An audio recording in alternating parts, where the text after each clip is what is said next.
तो आज हम शुरू करने वाले हैं हॉस्पिटल एंड क्लिनिकल फार्मेसी का यूनिट फर्स्ट, जो कि हमारा डी फार्म सेकेंड ईयर का सब्जेक्ट है हॉस्पिटल एंड क्लिनिकल फार्मेसी। तो उसके अंदर हमारा जो चैप्टर है वो है हॉस्पिटल फार्मेसी। तो हॉस्पिटल फार्मेसी के अंदर हमें definition, scope, national and international scenario क्या है हॉस्पिटल फार्मेसी का, ऑर्गेनाइजेशनल स्ट्रक्चर क्या है, professional responsibility, qualification and experience requirement, job specification, workload requirement and inter professional relationship ये देखनी है। उसके अलावा गुड फार्मेसी प्रैक्टिस देखनी है इन हॉस्पिटल फार्मेसी स्टैंडर्ड्स देखने हैं, जिसके अंदर FIP बेसल स्टेटमेंट देखना है, HSP देखना है। उसके अलावा इंट्रोडक्शन देखना है हमें NABH का, accreditation and role of pharmacist. तो इस वीडियो के अंदर हमें बस इस चैप्टर के अंदर हमें ये वाली सारी चीज़ें देखनी है, कवर करेंगे। उसके अलावा इस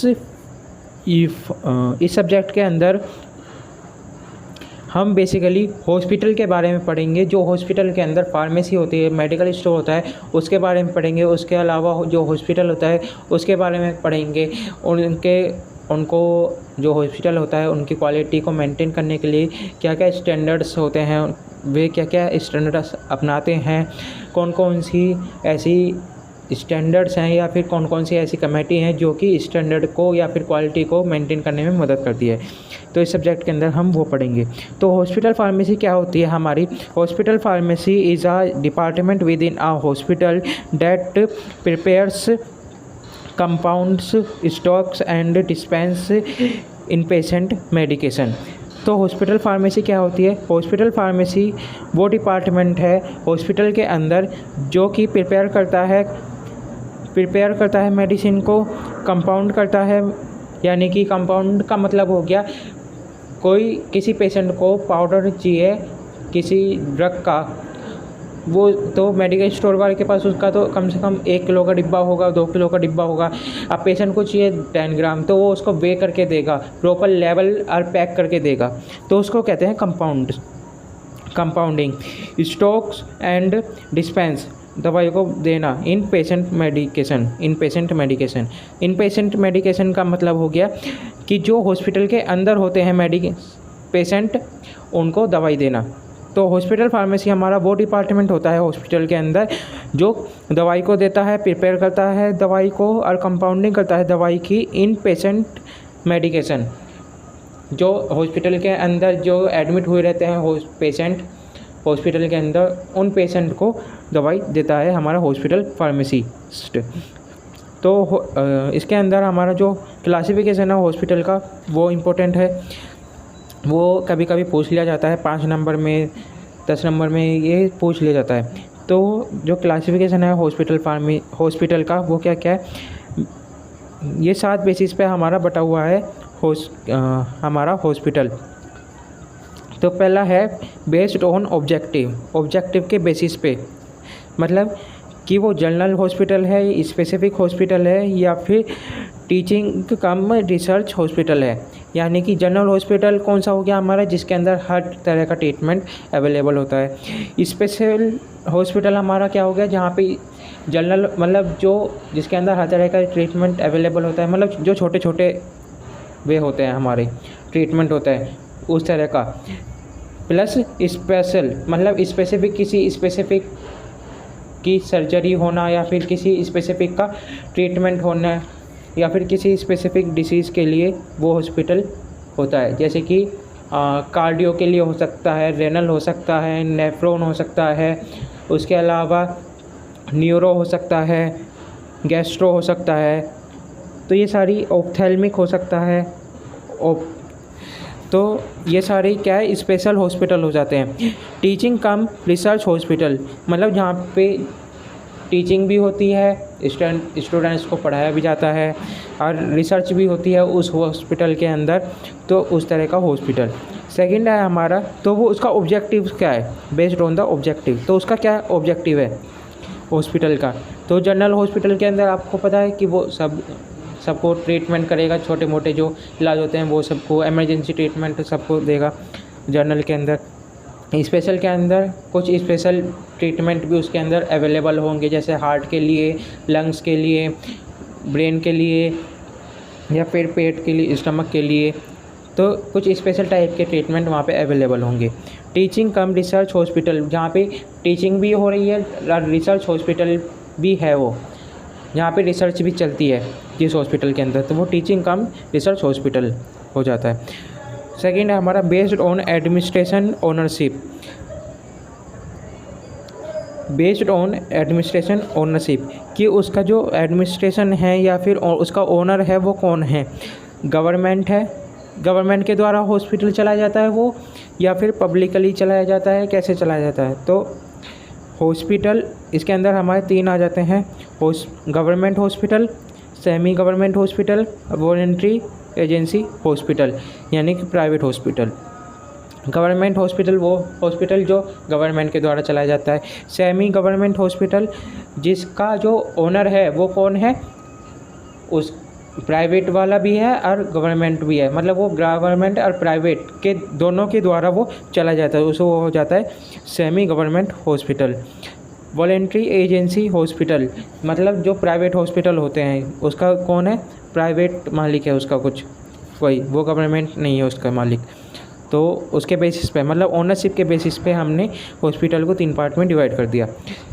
थर्ड है हमारा based on the length of stay कि उसमें कितने टाइम तक आप रुक सकते हो, उसके बेसिस पे हमने हॉस्पिटल को 2 पार्ट में डिवाइड करा है, short term hospital, long term hospital. Short term hospital के अंदर लेस देन 30 डेज़ मतलब जिसमें कि हम 30 दिन से कम रह सकते हैं, वो हो गया शॉर्ट टर्म हमारा हॉस्पिटल।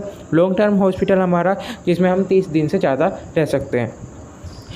तो हम कि लेंथ ऑफ द स्टे मतलब कितने दिनों तक हम उसके अंदर रह सकते हैं, उसके बेसिस पे हमने 2 पार्ट में डिवाइड करा, शॉर्ट टर्म हॉस्पिटल और लॉन्ग टर्म हॉस्पिटल, ठीक है। फोर्थ है हमारा डिपेंडिंग ऑन बेड कैपेसिटी कि उस हॉस्पिटल के अंदर बेड कैपेसिटी कितनी है, उसके बेसिस पे हमने 4 पार्ट में डिवाइड करा है हॉस्पिटल को। Large bed hospital, medium hospital, small bed capacity hospital, very small bed capacity hospital. मतलब लार्ज मतलब जिसमें 300 से ज़्यादा बेड अवेलेबल हों, उसकी उस हॉस्पिटल की बेड कैपेसिटी कितनी है, 300 से ज़्यादा हो तो वो हो गया हमारा लार्ज हॉस्पिटल। मीडियम हॉस्पिटल के अंदर 100 से जो 300 के बीच में बेड हो वो आ गया हमारा मीडियम में। स्मॉल में आ गया हमारा अप टू अगर 100 बेड है, 100 बेड की कैपेसिटी है उस हॉस्पिटल की, तो वो आ गया हमारा स्मॉल में। वेरी स्मॉल के अंदर हमारा 50 से 100 बेड होते हैं वो आ जाता है। उसके अलावा हमारे based on type of care कि उसमें किस तरह की केयर दी जाती है, प्राइमरी केयर दी जाती है, सेकेंडरी केयर दी जाती है, टर्सरी केयर दी जाती है, तो किस टाइप की उसके अंदर ट्रीटमेंट दिया जाता है या फिर केयर दी जाती है उस हॉस्पिटल के अंदर। तो उसके बेसिस पे हमने 3 पार्ट में डिवाइड कर दिया, प्राइमरी, सेकेंडरी, टर्सरी। तो प्राइमरी के अंदर हमारा जो छोटी मोटी जो चोट वगैरह होती हैं वो आ जाती हैं। सेकेंडरी के अंदर हमारा जो बड़ा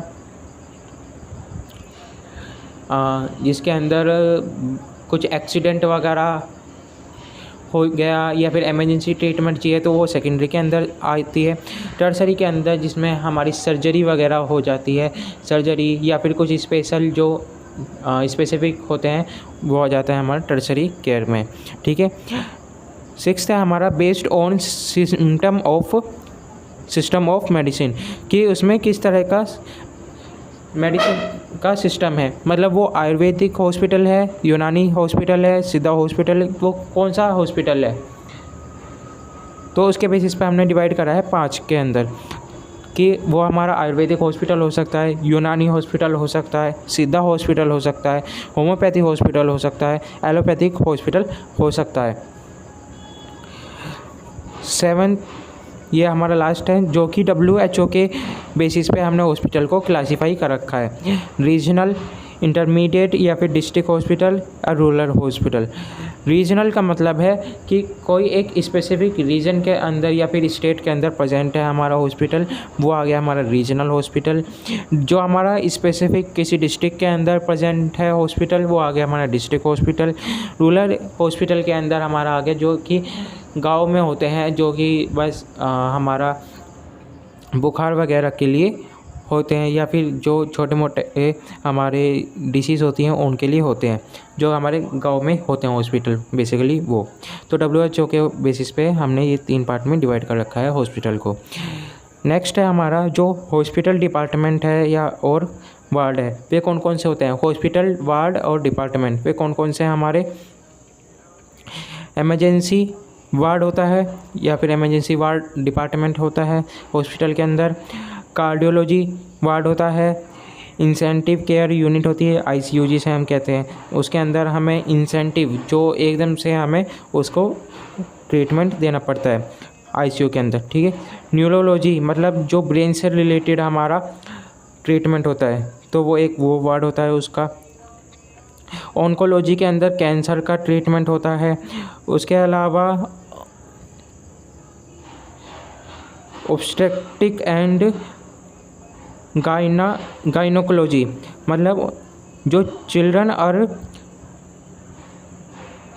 जो न्यू बर्थ बेबी होते हैं या फिर जो प्रेग्नेंट लेडी होती है उनके लिए जो होता है वार्ड, वो उसकी होती है बात यहाँ पे।